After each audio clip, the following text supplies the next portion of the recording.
instead of getting no mortgage at all, this is better for you to get a foot in the door. Hi, I'm Lucky. I'm a mortgage agent at Mortgage Ingenuity here in Kitchener, Waterloo. Hey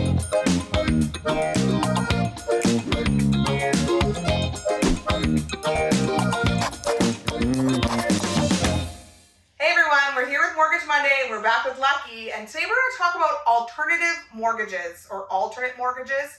These are basically the non-traditional types, the ones that really aren't from the banks, the main 5 banks, right? We're looking for something a little bit different, and this is something that probably is way more relevant now than you'd think with house prices on the rise. Yep. So this is becoming a lot more popular. Instead of the traditional mortgage, you go to the bank. Some people, can afford the houses, whether you have, good enough income, or you have other incomes that are not reported, such as construction workers or people that get paid cash. They can afford your mortgage payments, but unfortunately, on paper, it doesn't look like you can't afford it. So on paper, it doesn't look like there's not enough income. So in this cases, as long as you have 20% down or more, we have more options for you. So a lot of times, the banks look at basically all the rules are within a box. We have some lenders that are just outside the box, and actually have some private lenders as well that are way outside the box. They look at common sense. They look at, hey, look, this guy does this job, he makes this much money, he's got great credit history, just unfortunately just doesn't have enough income to qualify at a major bank. We have no stress test mortgages. We have mortgages that have stretched out a little bit. That shows that, okay, you know what? At the end of the day, we have to make sure you're within your budget. So the very first question I asked, even though you're in an alternate mortgage, is, hey, what can you afford per month for this house?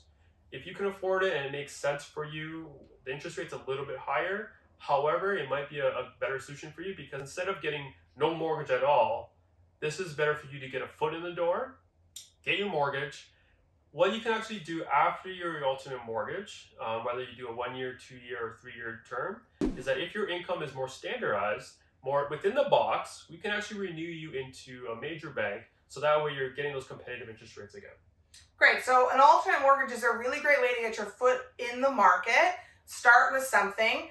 Honestly, maybe you're paying a bit of a higher interest rate, maybe you're working out some different terms, but the market is probably going to increase much faster than that interest rate would be for that short amount of time.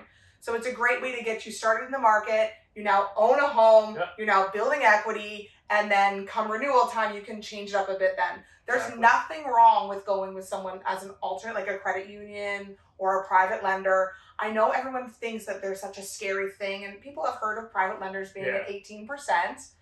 I get it. You're not always getting a credit card loan for a house, right? So don't think of these alternate solutions as a terrible way to get a mortgage. It's a great way to get your foot in the door, and Lucky handles lots and lots of them.